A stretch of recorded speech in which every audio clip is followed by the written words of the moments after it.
ஓம் ஸ்ரீ குருபியோ நமக. ஓம் ஸ்ரீ மகா பெரியவா சரணம். வரும் பிப்ரவரி 26ஆம் தேதி புதன்கிழமை மகா சிவராத்திரி. இந்த ஒரே ஒரு வேர் உங்கள் கையில் இருந்தால் போதும், உங்கள் குடும்பத்துக்கே கோடீஸ்வர யோகம் ஏற்படும். அது என்ன வேர், அதை எப்படி பயன்படுத்தணும்னு பார்க்கறதுக்கு முன்னாடி நம்மளோட வீடியோஸை இப்போ தான் நீங்கள் ஃபஸ்ட் டைம் பார்க்குறீங்கன்னா மறக்காமல் சப்ஸ்கிரைப் பண்ணிக்கோங்க. தொடர்ந்து இது மாதிரி அப்டேட் தெரிஞ்சுக்கிறதுக்கு பக்கத்தில் இருக்கிற நோட்டிஃபிகேஷன் பெல்லை கிளிக் பண்ணி ஆல் அப்படிங்கிற செலக்ட் பண்ணிக்கோங்க.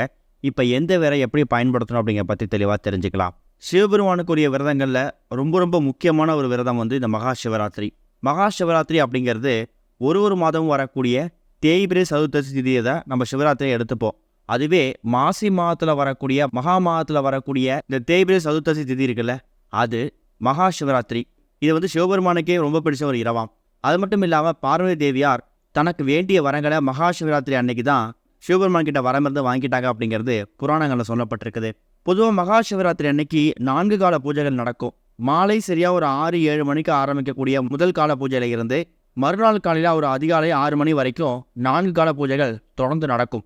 அந்த வகையில் பிப்ரவரி 26ஆம் தேதி காலையில் 10 மணி 18 நிமிஷத்துக்கு தான் உங்களுக்கு தேய்பிரை சதுர்த்தசி திதி பிறகுது. அதுக்கப்புறம் தான் மகா சிவராத்திரிக்கான எல்லா வழிபாட்டையும் பூஜையும் நீங்கள் செய்யணும்.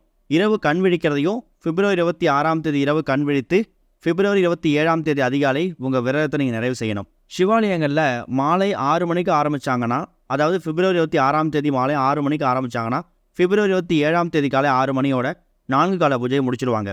உங்களுக்கு உடல் ஒத்துழைக்குது, கட்டாயம் விரதம் இருக்க முடியும், கண் விழித்து சிவாலயத்தில் வழிபாடு நடத்த முடியும் அப்படின்னா தாராளமாக 4 கால பூஜைகளில் கொஞ்சம் கூட யோசிக்காமல் கலந்துக்கோங்க. இல்லை மறுநாள் ஆஃபீஸ் போகணும், ஒர்க்கு போகணும், ஆனால் சிவபெருமான 4 கால பூஜைகள்லேயும் வழிபட்ட பலனை பெறணும் அப்படின்னா அதுக்கு ஒரு மாற்று வழி இருக்குது. அதுதான் இந்த நிஷித கால பூஜை அப்படின்னு அழைக்கப்படக்கூடிய 3ஆம் கால பூஜை இருக்குல்ல, அதில் குறிப்பிட்ட இந்த 1 மணி நேரம் நீங்கள் சிவபெருமானை வணங்கினா 4 கால பூஜைகளையும் கலந்துக்கிட்டு சிவபெருமானை வணங்கின பலனை பெற முடியுமா? சரி, அது என்ன நேரம்? 3ஆம் கால பூஜையை பார்த்தீங்கன்னா நள்ளிரவு 12 மணிக்கு ஆரம்பித்து விடியற் காலை 3 மணிக்கு முடிக்கும். அதிகாலை 3 மணிக்கு முடிப்பாங்க. இந்த 3 மணி நேரம் தான் 3ஆம் கால பூஜை. இந்த 3ஆம் கால பூஜை ஆரம்பிக்கக்கூடிய 12 மணி இருக்குல்ல, அந்த 12 மணி ஆரம்பித்ததுக்கு அப்புறமா சரியா 12 மணி 9 நிமிஷத்துல இருந்து 12 மணி 59 நிமிஷம் வரை இருக்கக்கூடிய இந்த 50 நிமிடங்கள் இருக்கு பாருங்க, இது தங்கத்துக்கு நிகரான ஒரு நேரம், பொற்காலம் அப்படின்னே சொல்லலாம். இந்த நேரத்தில் அந்த 50 நிமிடங்களில் சிவபெருமானை வழிபட்டு என்ன கேட்குறீங்களோ அதை கொஞ்சம் கூட யோசிக்காமல் சிவபெருமான் உங்களுக்கு வாரி வழங்கிடுவார். இது 4 கால பூஜைகளில் கலந்துக்க முடியாது அப்படிங்கிறவங்களுக்கு மாற்று வழி. கூடுமான அளவுக்கு சிவராத்திரி மகா சிவராத்திரி அன்னைக்கு 4 கால பூஜைகளையும் கலந்துக்கிறதுக்கு முயற்சி பண்ணுங்க. உங்கள் வீட்டில் பூஜை அறையில் சிவபெருமானுக்கு நைவேத்தியம் வச்சு படைக்கலாம். அதே மாதிரி அன்றைக்கு தினம் புதன்கிழமை அப்படிங்கிறதால சிவபெருமானை மட்டும் வணங்காமல் சிவபெருமானோட பிள்ளையாக இருக்கக்கூடிய விநாயகர் பெருமானுக்கும் இந்த புதன்கிழமை உகந்தது தான். கூடவே புத்திகாரகன் அழைக்கப்படக்கூடிய புதன் பகவானையும் புதன்கிழமையில் வணங்குங்க. இப்படி பல தெய்வங்களோட அருளை ஒரு சேர பெற்றுத்தரக்கூடிய அற்புதமான ஒரு நாள் தான் இந்த வருடம் பிப்ரவரி 26ஆம் தேதி வந்திருக்கக்கூடிய மகா சிவராத்திரி. சரி, இது எல்லாமே நீங்கள் கோவிலில் செய்யக்கூடியது, வீட்டில் செய்ய வேண்டிய எளிமையான வழிபாட்டு முறைகள். இது போக இப்போ நாம் சொல்லக்கூடிய இந்த ஒரே ஒரு வேர் இருக்குல்ல, இந்த ஒரு வேரை பயன்படுத்தி நீங்கள் செய்யக்கூடிய சில தாந்திரிக முறைகள், சில வழிபாட்டு முறைகள் உங்கள் வீட்டுக்குள்ளே செல்வ வளத்தை அதிகப்படுத்தும்.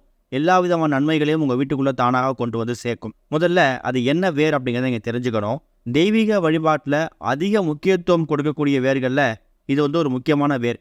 அதுதான் வெட்டி வேர். தன ஆக்ரோஷ்ட மூலிகைன்னு சொல்லப்படக்கூடிய பொருட்களில் இந்த வெட்டி வேரும் ஒன்று. தன ஆக்ரோஷ்ட மூலிகைனா ஒன்றுமில்லை, எல்லா விதமான செல்வங்களையும் வளங்களையும் பணம் காசு இது எல்லாத்தையும் தன் பக்கம் வசியப்படுத்தக்கூடிய ஒரு அற்புதமான ஒரு பொருளை தான் தன ஆக்ரோஷ்ட பொருள்னு சொல்லுவாங்க.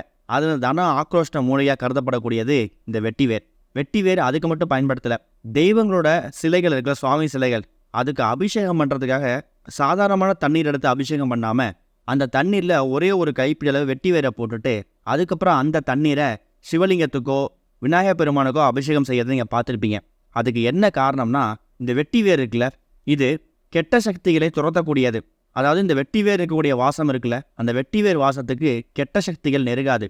குறிப்பாக தரித்திரம் பீடை இது மாதிரி விஷயங்கள் உங்கள் பக்கமே வராது. அது போக துர்சக்திகள் நடமாட்டம் வீட்டை இருக்குன்னா கூட அதெல்லாம் விரட்டி அடிக்கப்படும். கோவிலில் பாசிட்டிவிட்டி அதிகமாகணும், அதாவது நேர்மறை எண்ணங்கள் ஓங்கி இருக்கணும் அப்படிங்கிறதுக்காக தான் இந்த வெட்டி வேரை இறை வழிபாட்டில் முக்கியமான இடத்துல பயன்படுத்துகிறாங்க. அப்பேற்பட்ட வெட்டி வேரை இப்போ நம்ம சொல்கிற மாதிரி 2-3 முறைகளில் நீங்கள் பயன்படுத்திக்கலாம்.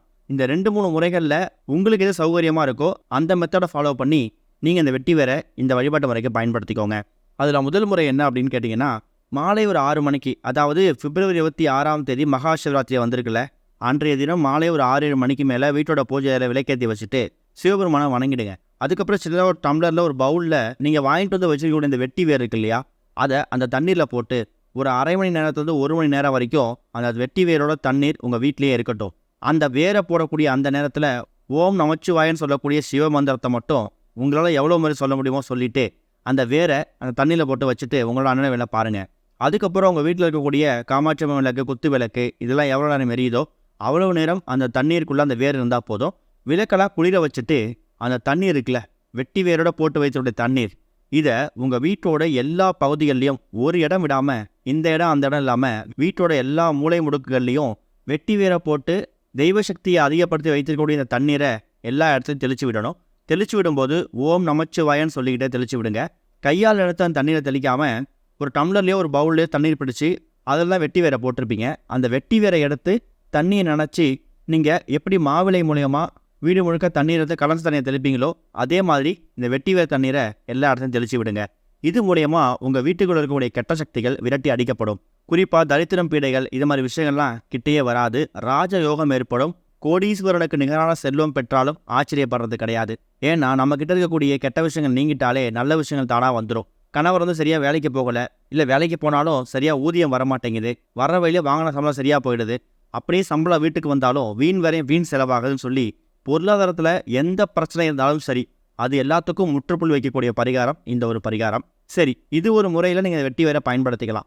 இன்னொரு முறை என்ன அப்படின்னு கேட்டிங்கன்னா, வெட்டி வேர் அப்படிங்கிறது வெட்டி வேர் இருக்கக்கூடிய இடத்துல பாசிட்டிவிட்டி தான் அதிகமாக இருக்குன்னு சொல்லியிருக்கோம் இல்லையா, லட்சுமி கடாட்சம் அதிகமாக இருக்கும். அதுக்கு நீங்கள் தயார் செய்ய வைத்திருக்கக்கூடிய இந்த வெட்டி வேரை ஒரு ரூபாய் நோட்டு எடுத்து அந்த ரூபாய் நோட்டை சுருட்டிக்கணும்.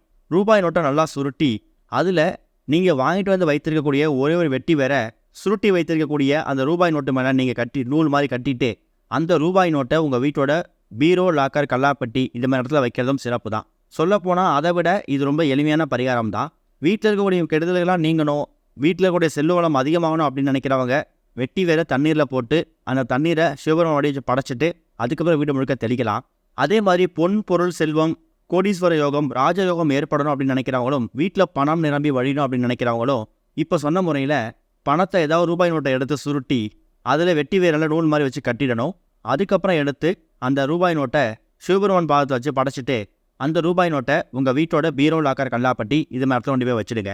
இந்த 2 முறையில் ஏதாவது ஒரு முறையை பயன்படுத்தினாலும் சரி, இல்லை ரெண்டுமே எனக்கு சௌகரியமாக தான் இருக்குது அப்படின்னாலும் வெட்டி வேறு தண்ணீரையும் தெளிக்கலாம், ரூபாய் நோட்டு கூட வெட்டி வேறு சேர்த்து கட்டியும் வச்சு பீரோலையும் வைக்கலாம். அது உங்கள் விருப்பம் தான். மகா சிவராத்திரி அன்னைக்கு உங்கள் வீட்டுக்குள்ளே செல்வ வளத்தை அதிகப்படுத்தக்கூடிய, கெடுதலை நீக்கக்கூடிய இந்த ஒரு பரிகாரத்தை செய்யுங்க. நல்ல முன்னேற்றம் ஏற்படும். ஓம் ஸ்ரீ குருபியோ நமக. ஓம் ஸ்ரீ மகா பெரியவா சரணம்.